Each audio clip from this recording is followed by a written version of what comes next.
welcome everyone to episode 3 of the BioLogic podcast, Remastered.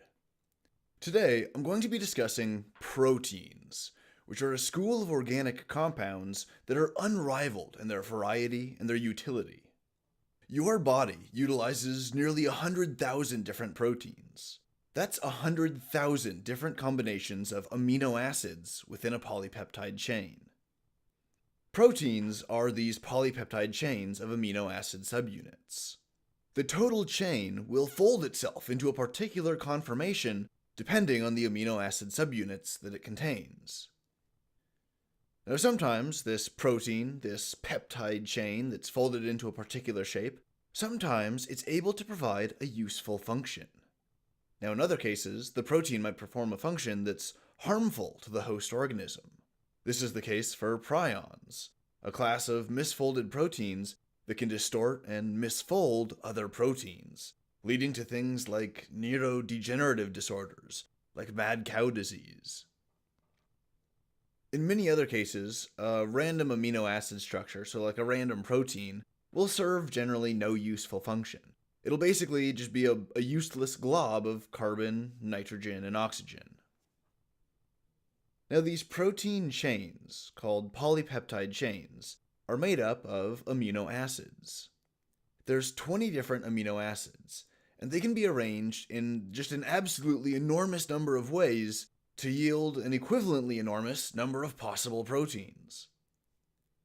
Each of these amino acids has a basic structure that consists of a carbon molecule bound to an amino group on one side, a hydrogen atom in the middle, and a carboxyl group on the other side. Now these two functional groups on either side have an ionized and non-ionized form that they continually switch between. The non-ionized form is the neutral molecule, with hydrogen bound to the oxygen in the carboxyl group, and two hydrogen atoms bound to the nitrogen in the amino group. In the ionized form, the carboxyl group loses that hydrogen atom. The loose oxygen atom becomes negatively charged.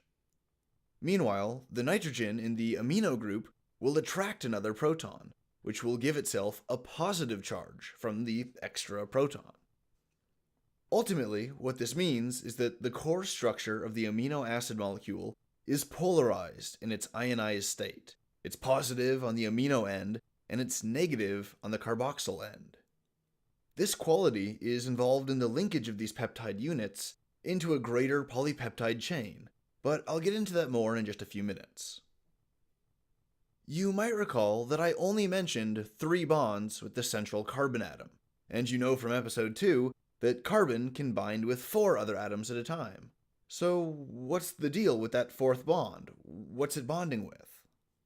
Well, that 4th valence electron of the carbon atom is shared with a side chain. This side chain, also called an R group, is the structure that distinguishes the amino acid and gives it a particular polarity and function. There are 20 different R groups. 10 of them are nonpolar, 5 of them are polar, 2 of them are acidic, and 3 of them are basic. Now I'm going to run through all of them here, and hopefully this isn't too tedious, but it's pretty important to get familiar with all of the amino acids if you want to understand proteins, because amino acids are the building blocks of proteins, so you have to start with these. So the nonpolar amino acids are all hydrophobic, because they're nonpolar. They don't react with a polar molecule like water. They prefer to interact with other nonpolar molecules, and if you dump them in a polar solution, like water, they'll tend to clump together with other nonpolar molecules and react with them, while avoiding contact with water and other polar molecules as much as they can. You'll see the importance of this trait when we get to the lipid bilayer membranes in episode 6. Anyway, the 10 nonpolar amino acids, their short names, their letter symbols, and their side groups are as follows. So first we have glycine, chemical symbol G or GLY, with an R group that consists of a single hydrogen atom. So it's a very simple amino acid. Then we have alanine, symbol A or ALA, with a methyl R group that's composed of a single carbon atom bound to 3 hydrogen atoms. So a little methyl group is just attached. and this is again a very, very simple amino acid. Then we have valine, symbol V or VAL. Now this is an isopropyl R group that has one carbon atom with two more carbon atoms attached to it in a branching Y shape. Next, there's leucine, symbol L or LEU, with an isobutyl R group, which has a two-carbon chain with two more carbon atoms attached to that last carbon. Continuing on, we have isoleucine, symbol I or ILE, with a four-carbon R group. Three carbon atoms are in a chain, and the fourth carbon atom is bound to the first carbon atom attached directly to the amino acid. Next is methionine, symbol M or MET, with an interesting R group that consists of a four-atom chain. The first two atoms are carbon, followed by a sulfur atom, and then another carbon atom. Next, we have cysteine, symbol C or CYS, with a two-atom R group. It has a carbon atom and then just a sulfur atom. So it's a relatively simple amino acid, although that sulfur atom allows for some pretty fun reactions, like disulfide bonds. Moving on, we have phenylalanine, symbol F or PHE, with an R group consisting of a carbon atom and a cyclohexene ring, which is a hexagonal 6-carbon ring with alternating double and single bonds. Next, we have tryptophan, symbol W or TRP, with a complex R group that consists of a carbon atom and then a pentagonal ring consisting of 4 carbon atoms and 1 nitrogen atom. The two most distant carbon atoms of the pentagonal ring are part of another cyclohexene ring that's shared with 4 additional carbon atoms. Lastly, we have proline, symbol P or PRO, with an R group of 3 carbon atoms in a chain. Interestingly, the third carbon on this chain loops around and binds to the nitrogen atom in the amino group, which takes the place of one of the traditional hydrogen atoms. Okay, so these are all of the nonpolar amino acids. Then we have the polar amino acids, which have polar side chains. These polar side chains, or R groups, all contain one or more atoms with a particularly strong electronegativity. This imparts a polarity, which makes that segment of the protein hydrophilic. The 5 amino acids with polar side chains are, first, serine, symbol S or SER, with an R group chain consisting of a carbon atom followed by a hydroxyl group. The oxygen in this hydroxyl group has a partial negative charge, while the carbon has a partial positive charge. Next, there's threonine, symbol T or THR, which has an R group in an isopropyl structure, except that one of the branching carbon atoms is replaced by a hydroxyl group, so there you have your polar oxygen atom. Moving on, we have tyrosine, or tyrosine, depending on your pronunciation, symbol Y or TYR, which has an R group chain that consists of a carbon atom bound to a cyclohexene ring, with a hydroxyl group poking out of the far end of the ring. And again, there you go, there's your polar oxygen atom. Fourth, we have asparagine, symbol N or ASN, with an R group chain that consists of 2 carbon atoms. The last carbon atom here is a ketone. It has a double bond with an oxygen atom, and it's connected to an amino functional group. Last of the polar amino acids is glutamine, symbol Q or GLN, with an R group chain the same as asparagine, except it has 3 carbons in the initial chain instead of just 2. Okay, so that's all the polar side chains. So now the following 5 side chains and their amino acids are electrically charged. Some of them are acidic and some of them are basic. These side chains don't have the modest partial charges seen in the hydroxyl group on many of the polar side chains. The electrically charged side chains have a full positive or negative charge on their atoms, They don't have any of this partial charge nonsense. A full negative charge means that the side chain is acidic, as it has donated a proton. A positive charge means the side chain is basic, as it has accepted a proton. The two acidic side chains are aspartate, symbol D or ASP, which has a 2-carbon chain for an R group, and the last carbon in this chain is a carboxylic acid, or a carbon that has a double bond to an oxygen and a single bond to a negatively charged oxygen. The second one is glutamate, symbol E or GLU. It has an R group that's similar to aspartate, but with 3 carbon atoms in the primary chain instead of just 2. Okay, now that we've covered the acidic side chains, the 3 basic side chains are lysine, symbol K or LYS, which has a 5-atom R group chain consisting of 4 carbon atoms, and it's capped on the end with a positively charged nitrogen atom. And because it's positively charged, this nitrogen atom has 3 hydrogens bound to it.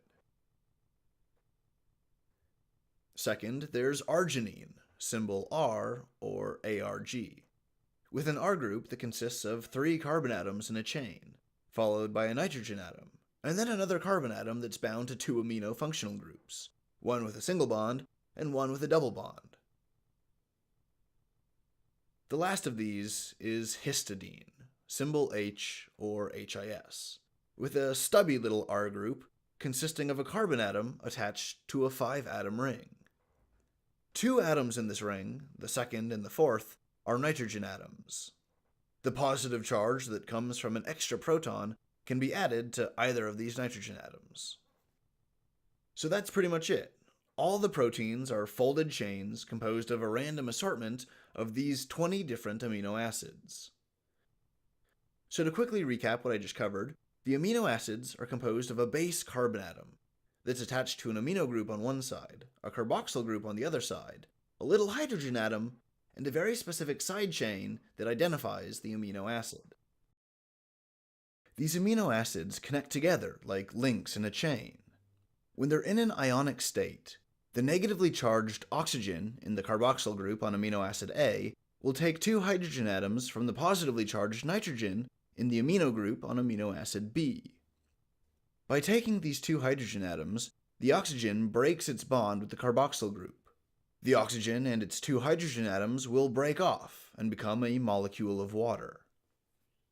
Now, while that whole condensation process is going on, the nitrogen atom in amino acid B and the carbon atom in the carboxyl group of amino acid A will bind to each other in the process of the water formation, so this is called a condensation reaction. If you hear someone describe a particular reaction as a condensation reaction, you'll know that this involves the production of a water molecule as a byproduct. Now, the binding of these 2 amino acids together through this condensation reaction will create a peptide bond, which is a single bond between a carbon atom and a nitrogen atom with nearly the strength of a double bond. The valence electrons in the nitrogen are shared with the electrons in the peptide bond, and this stabilizes and strengthens the bond. When any group of subunits bind together to form a chain or a fiber structure, the subunits are called monomers, and the resulting structure is called a polymer. The act of monomers binding to or joining a polymer chain is called polymerization. Polymerization is a condensation reaction, or a dehydration reaction, which produces a molecule of water. When a polymer is broken down into individual subunits, this happens because of hydrolysis reactions. These names and their functions are pretty easy to remember. You should know what condensation is. If you want to call the reaction by its other name, a dehydration reaction, think of it as a reaction that takes a water molecule from 2 binding monomers. The binding monomers have been dehydrated. As for a hydrolysis reaction, on the other hand, the root words hydro means water, and lysis means to break apart. So we'll see the root term lysis a lot more when studying the immune system and cellular behavior and physiology. The purposeful destruction of specific cells is often carried out by inducing lysis, or destruction of the membrane and collapse of the cell. Anyway, this hydrolysis reaction involves the consumption of 1 molecule of water to split the bond between 2 monomers. The atomic components of the water molecule get incorporated into the molecular structure of the monomers, which is precisely the opposite of the condensation reaction. So there you go, this is the reaction going one way and going the other way, forming and breaking these peptide bonds. The spontaneous polymerization of amino acids in a solution doesn't happen as often as spontaneous hydrolysis. And because of this, because the rate of breakdown is faster than the rate of buildup, it makes it rare for long polymer chains to form or to last for any appreciable length of time. Experiments that have attempted to recreate primordial conditions have shown that long polymer chains can be created and sustained in specific environments, like the sulfur-rich gas ejected into cold ocean water by undersea vents, within undersea volcanoes, and on a variety of mineral substrates. For some reason, sulfur seems to have preservative properties. There was a recent discovery on Mars of carbon-based biomolecules, and these were in rocks that were over 3 billion years old. And so NASA concluded that one of the ways these endolithic biomolecules could have been preserved is because they were in the presence of sulfur compounds. Anyways, however it happened on Earth 4 billion years ago, or on Mars 3 billion years ago, on Earth at least, these polymers persisted long enough to undergo chemical evolution, and this helped create the first self-reproducing molecular structures and the first cells. These amino acid polymers are called peptides, or oligopeptides, or polypeptides, depending on whether or not they have less or more than 50 amino acid monomers. When peptide chains are produced in a solution, they appear as a residue of organic matter. When peptide chains are produced in an experiment, for example, the resulting products are called amino acid residues. You can scrape up a sample of them, and the residues will have particular spectroscopic signatures and other qualia that you can study and identify them by. But whatever you want to call them, these residues, these masses of biomatter, they're just chains of amino acids. And these polypeptide chains have 3 very important characteristics that determine how they fold and how they function. These 3 characteristics are flexibility, directionality, and a shared orientation among the R groups. Flexibility is a pretty important factor in amino acids. It helps the chains bend and it helps the protein stay flexible. The pair of valence electrons on the nitrogen of the amino group inhibits rotation at the carbon-nitrogen peptide bond, although this doesn't stop the rest of the single bonds in the polypeptide chain from bending and rotating. The directionality comes in because the amino acids each have a similar base structure, with the amino group and the carboxyl group. The polypeptide chain has an amino group end, called the N-terminus, and a carboxyl group end, called the C-terminus, and this is due to that repeating nature of the monomers. New monomers are added to the N-terminus of the polypeptide chain, so the N-terminus, the end that has the amino group, is where new amino acids are added to build the chain.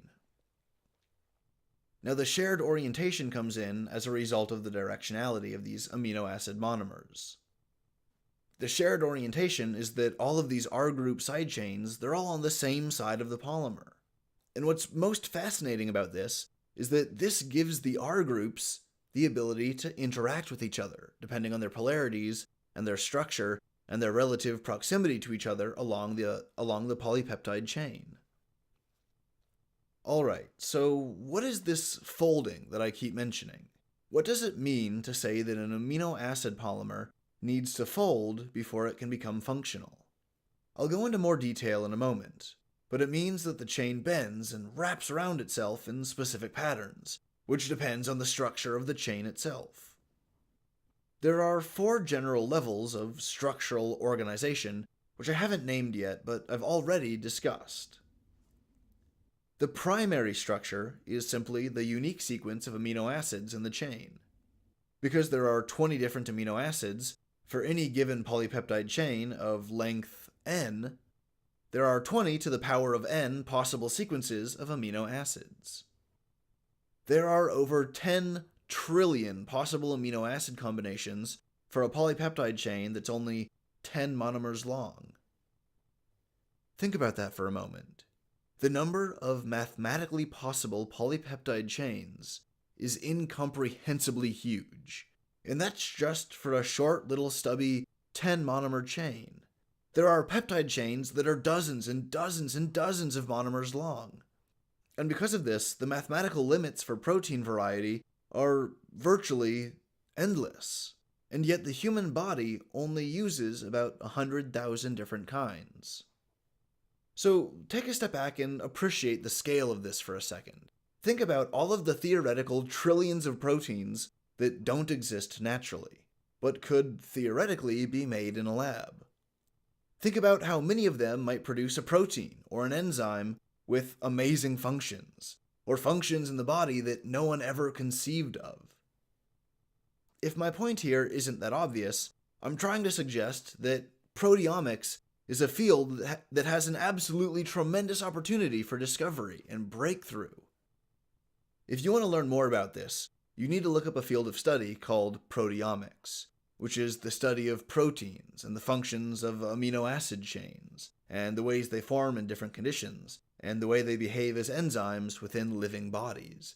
It's super fascinating, and like I said, the field is a potential goldmine of medical breakthroughs. Anyway, let me get back on topic. The primary structure of the amino acid chain is very important. The primary structure influences not only the initial three-dimensional conformation of the chain, it influences every subsequent level of structural organization. The second level of this organization is called, surprise surprise, the secondary structure. The secondary structure is the result of hydrogen bonding between the carbon-oxygen groups and the hydrogen-nitrogen groups in the backbone.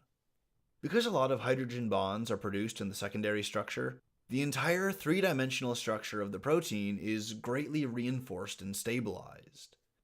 This hydrogen bonding among the backbone monomers will contort sections of the peptide into shapes like an alpha helix or a beta pleated sheet. In an alpha helix, hydrogen bonds form between monomers that are 4 positions apart in the primary sequence, and this twists the backbone into a coil, or a helix. In a beta sheet, the chain folds back on itself, and hydrogen bonds form between adjacent backbone monomers. The secondary structure that happens to emerge depends on the charges and the geometry of the amino acids in that part of the polypeptide chain. For example, consider the amino acid proline. Proline is a nonpolar amino acid, and its 3-carbon side chain reaches around to bind with the nitrogen in its amino group. Proline can be incorporated into beta sheets, but it will terminate in alpha helix because its specific geometry will distort and kind of break the helix shape. The tertiary structure of the polypeptide is determined by the actions and the interactions of the side chains.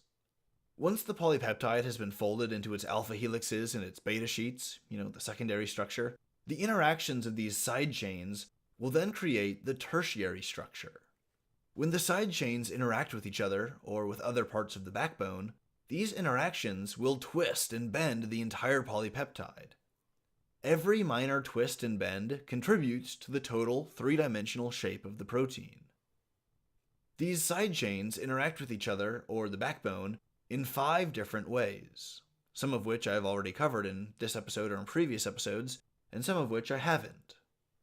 The methods of interaction that the side chains engage in are hydrogen bonding, covalent bonding, ionic bonding, van der Waals interactions, and hydrophobic interactions. Hydrogen bonds form between the polarized atoms in the R groups and the backbone, or other R groups. Hydrogen bonds tend to form between hydrogen atoms that are polarized by a nearby electronegative atom and other polarized atoms in the R groups or backbones of other molecules. I talked about hydrogen bonds a lot in the previous episode, and I mentioned how, in the case of nucleic acid, it's what keeps the nucleotide bases in the 2 strands of DNA bound together. Then you have covalent bonds. Covalent bonding in the tertiary structure appears in the form of stuff like disulfide bonds, where bonds are formed between the sulfur atoms and the sulfhydryl groups on the amino acid cysteine. Ionic bonds exist between the acidic and the basic bases, as well as between other atoms in a side chain that can receive a full charge, not just a partial charge. Then you have van der Waals interactions, which occur between hydrophobic or nonpolar molecules. The constant motion of electrons between two atoms in a covalent nonpolar bond will induce patches of very, very small polarity differences along the molecule's structure. When nonpolar molecules get really close together, the van der Waals interactions, the little negative charges of these electrons flitting around, they become strong enough to influence the structure and the orientation of the polypeptide chain. But again, it requires very close proximity. Then you have hydrophobic reactions, which also occur between hydrophobic and nonpolar molecules in a polar solution, like liquid water. The polar water molecules will interact with the polar R groups, while nonpolar hydrophobic R groups are forced to clump together. And this makes them like tough little knots in the polypeptide chain. The primary, secondary, and tertiary structures are all levels of organization that exist for individual peptides. But there's a fourth level of structure called the quaternary level, or the quaternary structure, and this involves the combination of two or more peptides to form a complete multi-part protein or a multi-part enzyme. The quaternary structure combines peptide subunits with the same types of bonds that are used in the tertiary structure. Proteins that are composed of two subunits or two individual folded peptide chains are called dimers. 3 subunits makes a trimer, 4 subunits makes a tetramer, and so on. Hemoglobin, for example, is a tetramer. Hemoglobin is a protein that allows your blood cells to absorb and transport oxygen atoms. And each of the 4 subunits of the hemoglobin tetramer include 2 copies of 2 different peptides, called alpha and beta chains. All of these structural levels ultimately depend on the primary structure of the polypeptide, which is that original amino acid sequence. The hydrogen bonds between amino acid bases make a secondary structure that's influenced by the physical geometry of the side groups. The interactions and geometries of the side groups determines the tertiary structure, and the quaternary structure depends on how the tertiary structures of 2 or more proteins can fit together. Now, in order for any of this to work, in order for any particular amino acid chain to be arranged into a functional protein, the polypeptide chain has to be folded in the correct shape. This is critically important. It has to have the correct 3-dimensional shape in order to properly function, in order to properly fit into the structure of some larger protein, like a piece of a 3-dimensional jigsaw puzzle. If the polypeptide chain is folded improperly, or it's folded properly but then it's unfolded or denatured, then the resulting protein won't work. It won't fit where it needs to. It won't react with the ions or the little compounds that it has to react with. Protein folding makes the polypeptide molecule much more stable than it would be as a free-floating chain. So when I say that the folded polypeptide molecule is more stable than it was as a free-floating chain, think of this as kind of like potential energy. For example, imagine that you're standing on a deck somewhere, and you're holding a rope off of the edge of your deck. The rope is just hanging there, it's hanging straight down, and this is kind of like a loose polypeptide chain. Now if you drop the rope, you're turning its potential energy into kinetic energy as it falls to the ground. And as it hits the ground, it's generally going to fall over itself and just make a heap that's at like a ground state or a resting state. It's like the lowest possible energy state that the rope can be in at that particular place in space-time. Once it's just in a clump on the ground, it's not going to roll anywhere. It's not going to go anywhere. And so the same thing is true for this polypeptide chain. The polypeptide chain, if it's just unfolded and free-floating, it has a lot of this potential energy.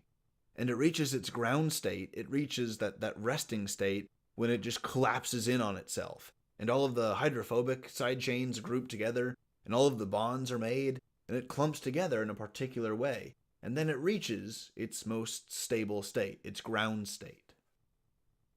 Now, in reference to the misfolded proteins that I mentioned a moment ago, In the case of a protein that's been denatured by some added chemical agent, then the removal of that agent will generally cause the protein to return back to its properly folded configuration. There's a class of small molecules called chaperones, or heat shock proteins, which will guide and encourage proper protein folding. They're called heat shock proteins because they're generated in large quantities after the cell is exposed to heat. Heat is basically energy in transit, and when a cell is heated, it is receiving energy. Depending on the temperature or the quantity of energy added to the system, the hydrogen bonds, and eventually the covalent bonds, will break apart. Heat shock proteins are heat resistant, and they're produced en masse to facilitate the repair of a huge number of other denatured proteins. Most proteins, when in their final configuration, contain regions that are disorganized, a mess, unused for any particular reaction or interaction. Only small sections of the protein, called active sites, may actually be involved in any potential reactions at all. Furthermore, some proteins just can't fold themselves into a functional shape without being bound to other ions or molecules. When I say that the protein is in a functional shape, this is analogous to saying an active state. The active state is the specific structure of the protein that allows it to react or perform a particular function. An active state implies an inactive state, which is the specific structure of the protein that makes it dormant and unable to function. It's like a switch being turned on and off. The difference between these states can be as little as a single ion binding to a particular active site. Now, during the transition between states, between active and inactive, the protein structure will typically change. Its conformation will be altered. As the protein remains somewhat squishy, despite all of the stabilizing bonds, it can be molded. It's somewhat plastic. Consider again hemoglobin. Each of the 4 subunits has an iron molecule surrounded by 4 nitrogens and a carbon ring, all of them existing in a single plane. When an oxygen molecule binds to one of the 4 iron atoms in the subunit protein, it will induce a conformational change, and this change will twist the whole molecule, including the other 3 subunits. Now, by causing this molecule-wide conformation change, by twisting and pulling everything a little bit and flexing it a little bit, the hemoglobin actually expresses a higher affinity for binding oxygen. Essentially, by binding to one oxygen atom, the hemoglobin becomes better able to bind to other oxygen atoms. That's a particularly useful feature if you need molecular oxygen carried from an input source, like your lungs, to an output source, like all the tissues in the rest of your body. Another example of proteins changing shape between active and inactive states is calmodulin. Calmodulin is a signaling protein that regulates blood pressure. In its inactive state, the calmodulin molecule looks kind of like 2 relaxed lobes, kind of like a pair of berries on the same stem. Each lobe is composed of 4 short alpha helixes, all clumped together. Now, after you drink a glass of milk or you eat a ton of cheese, you're going to swamp your stomach with calcium, which will then go into your bloodstream in a big wave of calcium ions. Because the concentration of calcium ions in your cells and your bloodstream will rise suddenly, calmodulin will be produced and released, and the calmodulin will begin to bind to all of these excess calcium ions. Now, as it's binding to these ions, calmodulin is actually in its inactive state. It binds to the calcium ion while it's technically inactive.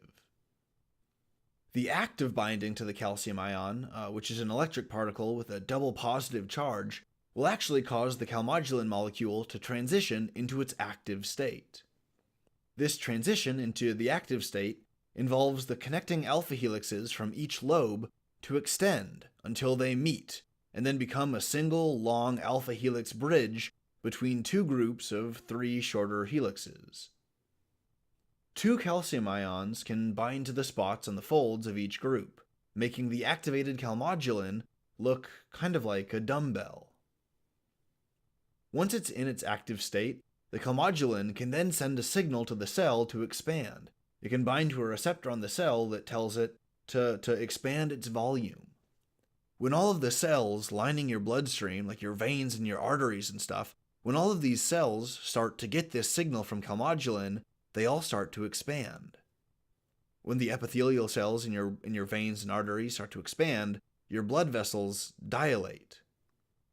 When the concentration of calcium in the blood is lowered through metabolic consumption, the calmodulin molecules bind to calcium less and less often because there's less and less calcium. So the signal to expand is sent less often, and fewer cells expand until the calcium level in the blood returns to normal.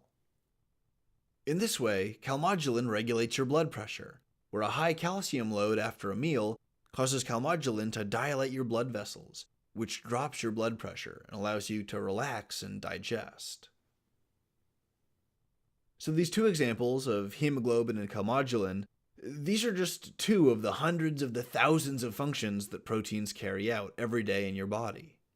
The versatility and the adaptability of proteins is both unprecedented and unequaled in the chemical world. Without proteins, there's almost nothing in life that could function. Proteins do, or are involved in, virtually everything the cell does to survive and reproduce. Proteins in the cells are used for structure, for transport, for defense, for movement, signaling, and catalysis. Structural proteins are often shaped like fibers and tubes. They wrap around the edges of the cell, they extend across the cell, and they act as scaffolding for other proteins and structures that are floating around in the cytoplasm. Transport proteins assist in the movement of a substance from one point to another. Some transport proteins carry ions throughout your cells or throughout your body, like hemoglobin, while other proteins are built into the cellular membrane, and they regulate the passage of particular ions and molecules into and out of the cell. Of all of these membrane-embedded transport proteins, some of them are like tubes that only allow a particular ion or molecule to passively leak through. Others are like gates, and they bend to open only after they bind with a certain ion, or after certain environmental conditions are met, like a particular pH or a particular voltage. Defensive proteins protect cells and tissues by attacking pathogens and other antibodies. The immune system is a hugely complex subsystem with its own patterns of rapid chemical evolution, almost entirely composed of proteins. Motor proteins are like chemical workhorses, and they're responsible for physically moving or carrying stuff. When your cells need to move large molecules, they use motor proteins. When you use your muscles to walk, or stand upright or blink, or anything, your body is using motor proteins. Then you have signaling proteins, like the calmodulin that I discussed a few moments ago. These are responsible for relaying information within an individual cell, and for relaying information between groups of cells. Enzymatic proteins are those which speed up or catalyze a reaction. Proteins that are capable of catalysis are called enzymes.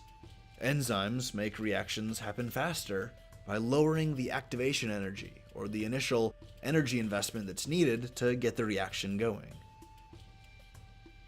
Enzymes are really fascinating, because by making it easier for a reaction to occur in the first place, the enzymes will make that reaction occur with greater frequency. When the reactions occur more frequently, the macroscopic effect caused by the millions of reactions, like calmodulin dilating blood vessels, will happen faster, and the effect is stronger. There are so many reactions and interactions that depend on enzymes to make them possible that without enzymes, life could not exist. I'll cover enzymes more in a future episode of the BioLogic podcast, but that's it for this episode. I hope you enjoyed it, and I hope you learned something cool about proteins. Next episode, in episode 4, I'll be exploring another class of important biomolecules, the essential nucleic acids.